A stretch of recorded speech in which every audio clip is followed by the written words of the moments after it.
We're going to get into the cooking today, Suze, but we're only got limited skills, apparently. Yeah, one or another. When it comes to our Would You Rather, we're also going to be on the eating side of things, but a particular meal, Suze.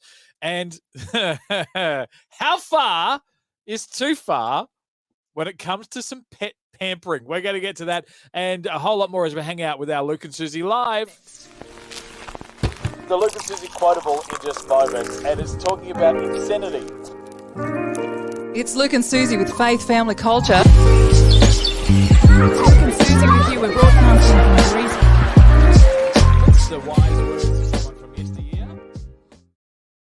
It's Luke and Susie live. We are online at YouTube. Also, you can hang out at the Luke and Susie community. If you want to get involved, get to the Luke and Susie community group on Facebook, and we'd love to welcome you in and have you a part of what we chat about and hang out during the week. There's lots of different sessions. A couple of them are broadcast live, like the Luke and Susie Discourse. Then we've got some hangouts, which are done privately. We'd love to have you involved. Get to Facebook and be able to connect with the Luke and Susie community there. Suze, we're going to get into food related. Did we plan this show while we were hungry? Oh, we must have. Because there's been quite a lot of food talk recently, and I think we're just pretty much hungry all the time.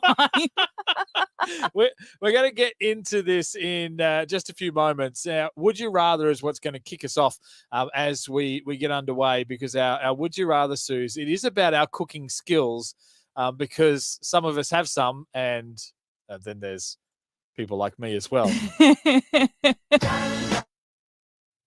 I hit the wrong button. Let me try this again. Pick a side, place your vote. We're going to be taking a look at the Would You Rather question today. Would you rather be extremely skilled at baking but not able to cook proper meals, or be extremely skilled at cooking but not able to bake? Luke, have you got first thoughts on this? So, eating is my favorite thing. So it's not, I can't take this from a cooking perspective, because I have minimal skills and I don't have, I can't say I do either of them well. Yeah. But if I think about it from an eating perspective, then I want to cook the proper meals, like main meals. Right. Because I eat that more than I eat baking. Like, if I can only bake any good, then I'll just be eating muffins all day long. Yeah. And that can't be good, right? Well, I mean, depends what flour you use, I guess, in the end. Well, but isn't, like, if I'm just eating flour-based baking, that would just be a complete imbalance, Suze. Like, because everything is kind of, I mean, there's exceptions, but gee whiz, you'd have to get creative. Suze, what about you? Well, the other way. The other way. I'd go the baking. Would you? Yes. Are you kidding? I'd be having apple pies and I'd be having pies galore for so many meals, and muffins and cakes and pancakes and all. Is pancakes baking? I don't know. Maybe that's considered Depends cooking. On how you make it, I guess. I'll be baking it. Thank you. I really enjoy baking. I love the just getting really. I love kneading a good dough, and I don't know. I just think I would miss that if I didn't get to do that. It's not the same as playing with Play-Doh. Don't try and make it that way. I wasn't. I was going to say, rub my belly. Don't try and make me do that. All right. Would you rather be extremely skilled at baking but not be able to cook proper meals, or extremely skilled at cooking but not be able to bake? Deb, which one would you rather? Oh, I do love a good baking session because it is therapeutic, but I'd have to go with the cooking, because I really believe that when you cook something, you add love to it, and it doesn't matter what you've made, it's lovely. But you can't live on baked goods forever, unless it's baked chicken, baked vegetables, and those sorts of baking. Then that's okay. I like your thinking. Baked chicken, baked vegetables are good. Man cannot live on baked goods alone, says Deb. That's it. That's a good insight. It's a fair call. Hey, now we've got Jess who says cooking proper meals because I have a good bakery down the road. Okay, it's about where the gap in the market for Jess's particular life is. The bakery is covered. I get it. Hey, let's ask Anita. Before we do, we've got Caroline who says, I can bake and the hubby can cook, so we're sorted. See, so they choose one each. Yeah, and I think that's the situation we're in, because you chose that you would be cooking and I would be baking. So oh no, that means but there's a lot more meals than there are baking sessions. So I've just done myself in. Renee says, isn't a proper meal baking? Apple pie, pastry and apples, meat pie, pastry and meat. Honestly, baking. Yes, Renee. Yes. A lot of expression. Absolutely. Let's ask Anita this one. If you were going to have to choose between being an expert cook or an expert baker, and you can't do the other, which one would you choose? I think I just choose cooking because I like eating a lot. So I want to be able to eat all the time. So, yeah, definitely. We got I a kindred like it. spirit there. Yeah, I think so. Just from an eating perspective. And my mum can cook anything and she's just up the road. So if I can just do the bare essentials, she can do the fancy stuff. Yeah. See, this is one I think where we've all tried to find a decent loophole that'll make sure that we're still well fed across the board. Now we've got is it Sebastian? It doesn't come up on the Facebook, the name, but I think Sebastian has written, I love bacon too. I'm not sure. I'm just trying to think of what came first. I think it was his love of the Liverpool Football Club, and then I love bacon as well, I think. I mean, it sounds like Sebastian's got a two-track mind, Liverpool and bacon. Brooke says, if I love to be able to cook proper meals, I'm with Jess on this one, leaving the baking to the professionals. Oh, well, that would be me because I chose baking. So what's the first thing you're going to bake when you're highly skilled, Suze? Oh, probably an apple pie. I've always wanted to do a completely from scratch apple pie, and I've never done one. So what bit haven't you done from scratch? The sweet pastry and the apple filling.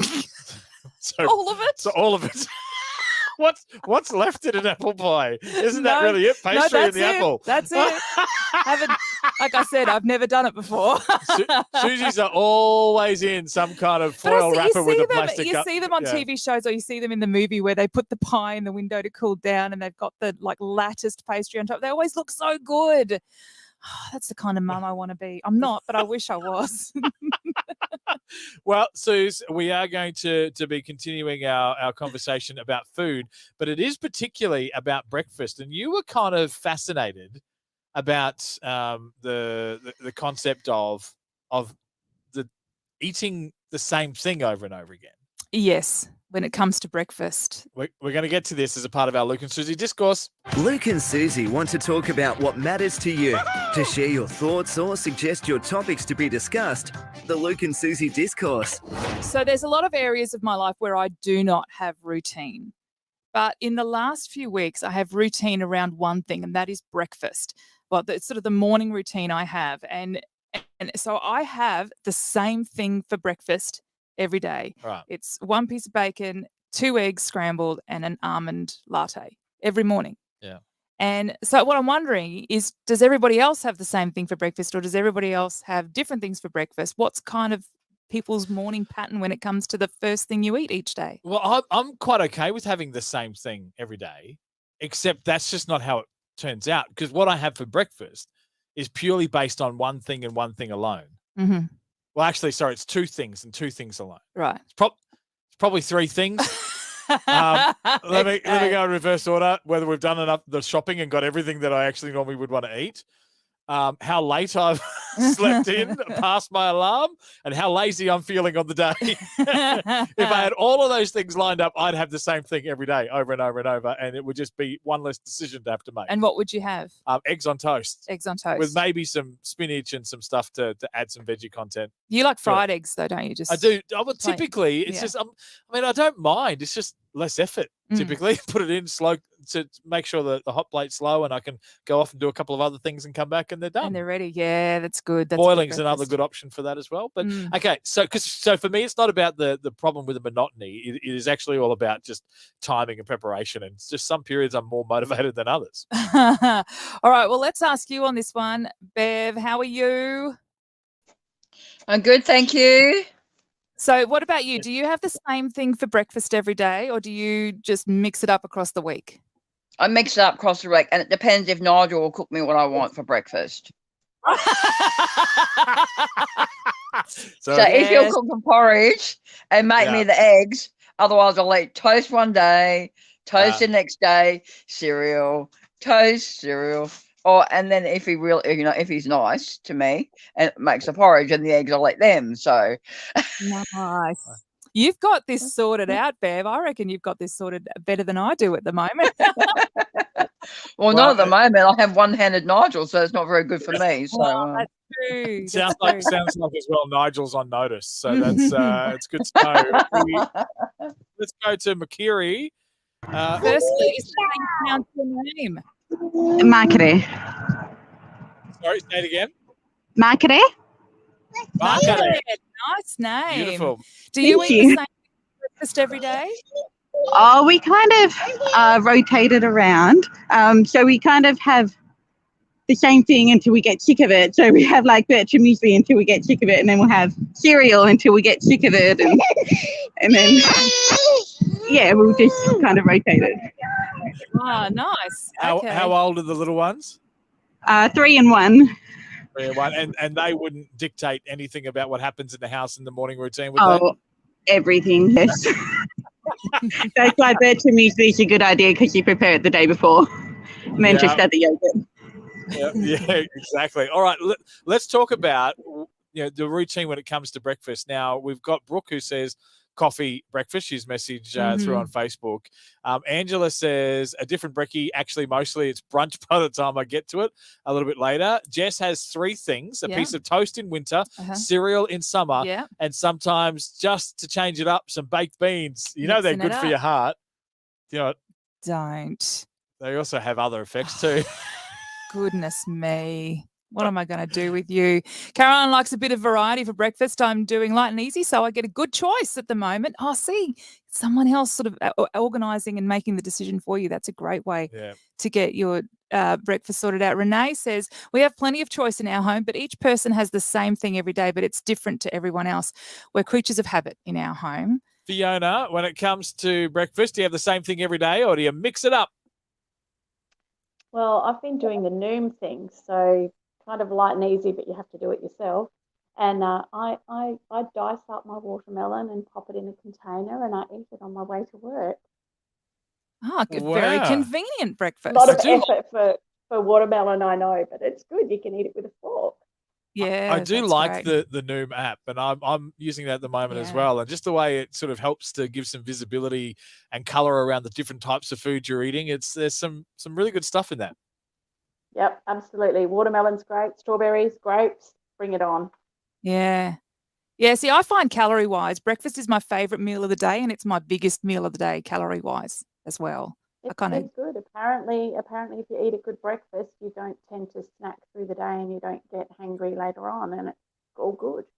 Whatever we can do to stop Susie getting hangry is it's really best for really everybody. Good for me. Good for me.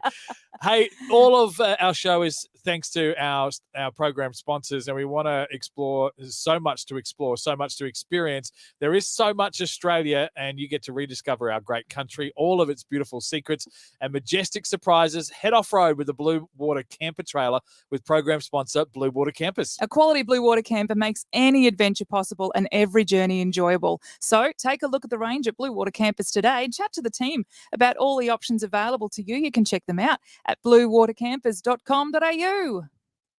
All right, we've got our third topic to hit with the Luke and Susie Discourse today. We do. And it all came...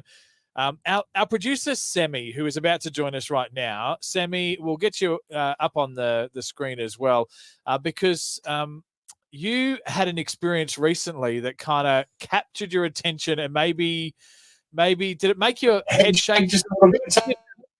Oh, hang on a second. We got you there. So, Sammy, tell me about what happened with your friend pampering their pets.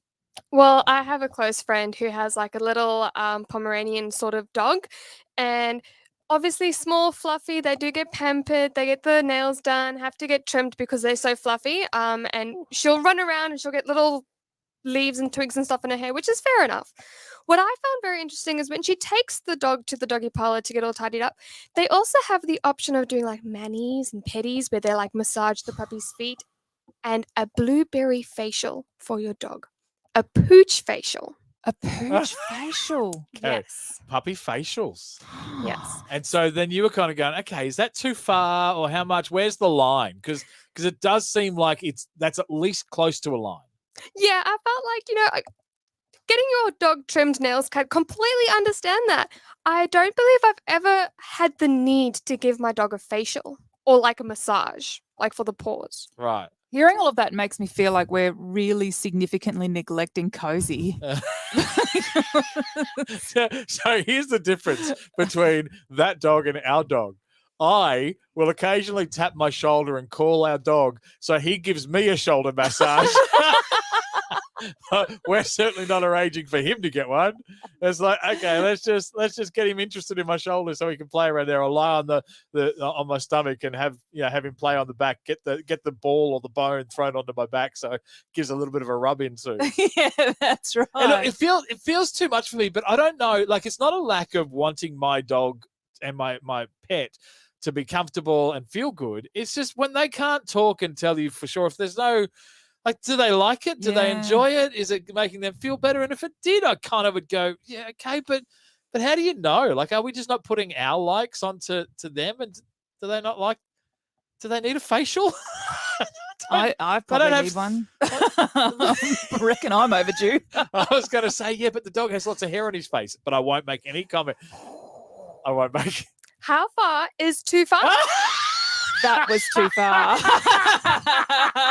Not the question you were asking. How far is too far when it comes to pampering your pets? That's what we're asking. All right, let's get this underway. Who are we going to ask, Suze? We are going to ask Esther. Esther, how far is too far when it comes to pampering the pets? For me, if the dog is the only family member, of course I will go as far as I like. Yep.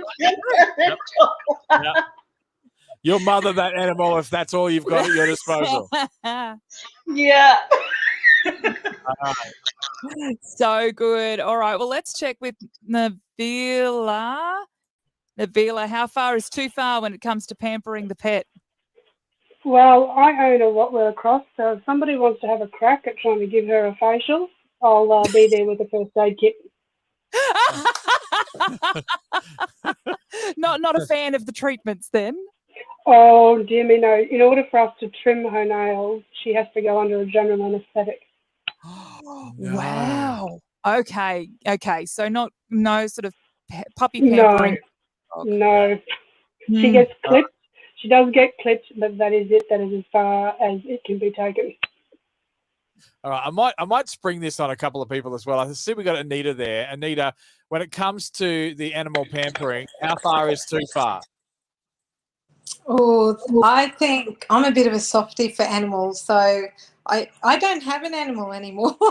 But if I did have one, I would do everything for it. And I'm afraid I'm one of those people that lets them sleep in my bed and all of that sort of thing when I do have one.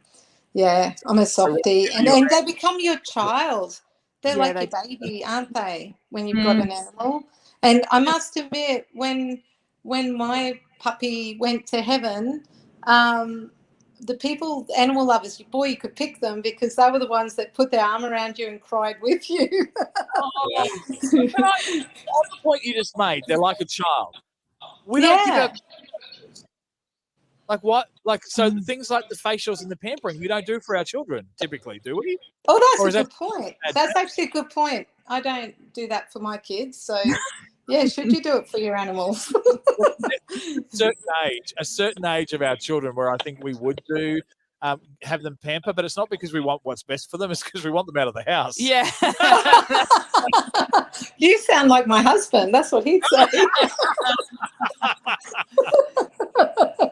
Jane said, pets are a gift to bring us joy. If it brings you joy, then I'm sure the pets enjoy any love you give them. They'll let you know if they don't like it. That's true. They do have a way of letting you know. Usually with a bite. Yeah. Growl.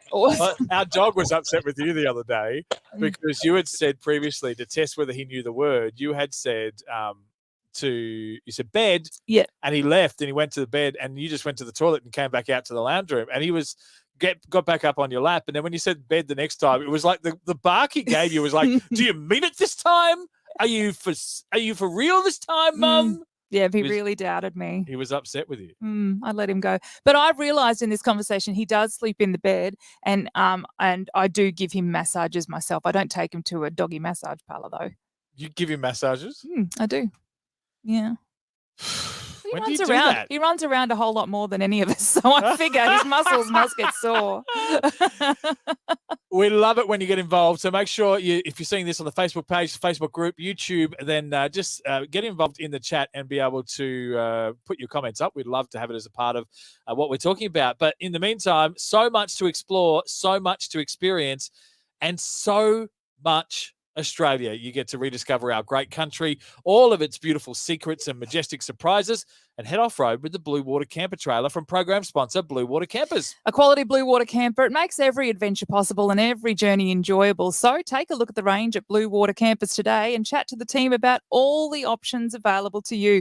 You can check them out at bluewatercampers.com.au. That campfire experience That's our Roydie there, I think, that's Toby that's up on the screen. Toby? Yeah, this was actually a scene where the everybody between my own children. Everybody looked happy in this scene. It wasn't that long before that Royden had a tick in his shoulder that we had to get the tweezers to pull out. So it was fresh off some disaster. It was a really wonderful weekend away, that one. It was a great way to meet the neighbours at the neighbouring campsite, though, when we went looking for tweezers to get the tick out. It's one of those short stints that we took off with where we're able to actually cross a state border and it'd be okay. It was in a COVID world. So we're going to get into Thankful Friday, which is just where we have an attitude of gratitude. It is. We're going to be talking about things in your world that you might be thankful for.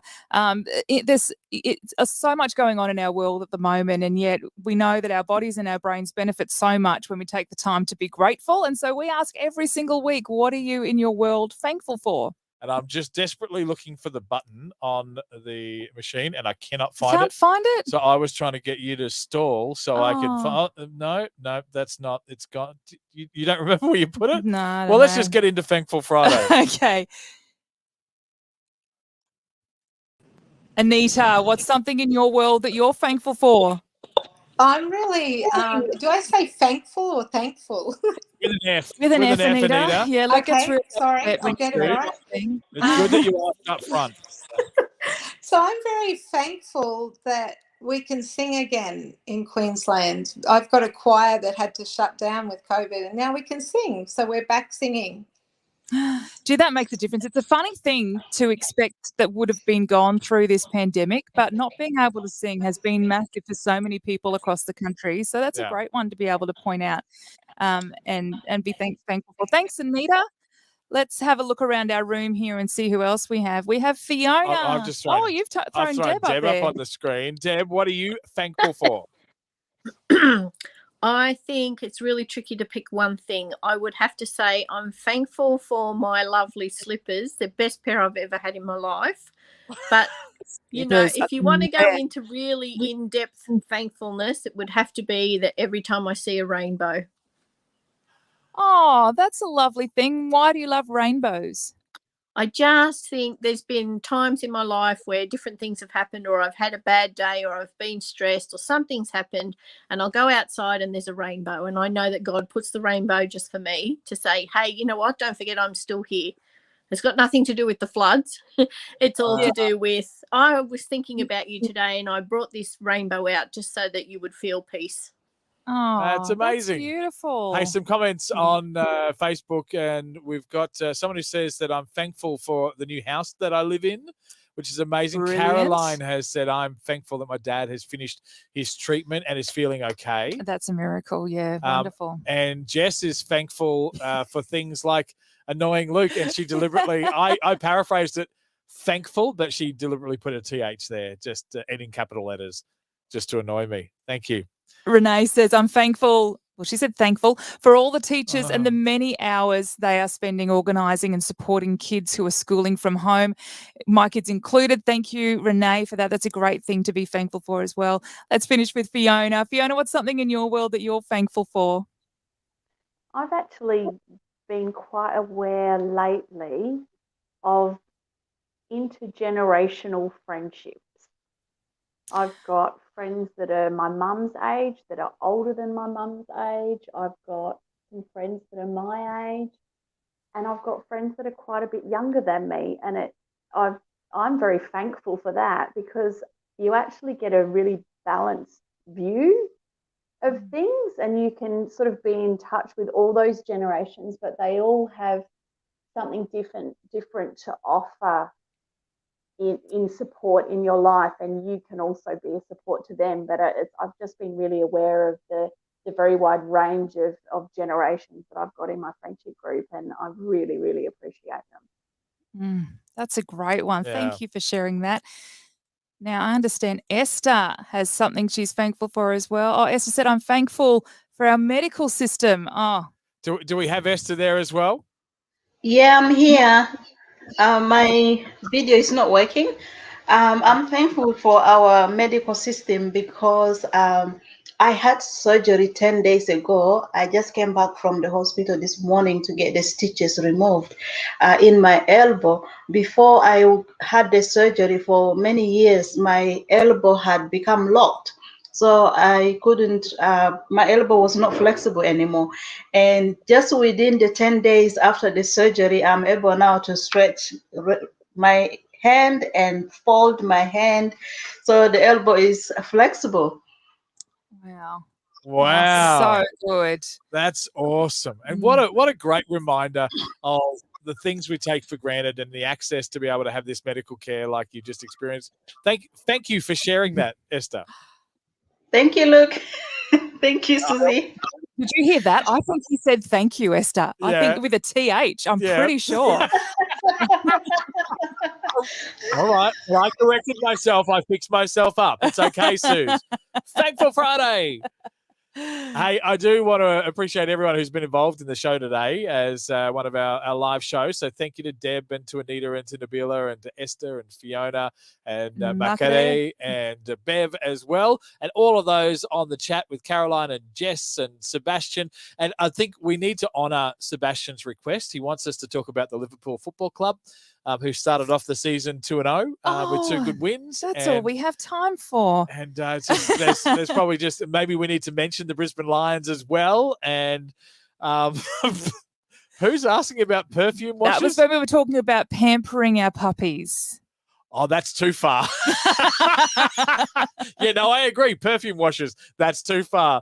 That's all we've got time for today. Thank you so much for hanging out with us in the Luke and Susie Live. Join the community, get onto that Facebook group and stay in touch with us and chat when these sessions come up. But we'd love to have you in the private group as well. We do. We're check having out Luke and Susie on Facebook. We are having a hangout tonight from 7 o'clock. If you can join us, that's Eastern Standard Time. We'd love to see you there. That's all we've got time for. Bye. The Luke and Susie quotable in just moments, and it's talking about insanity. It's Luke and Susie with Faith Family Culture.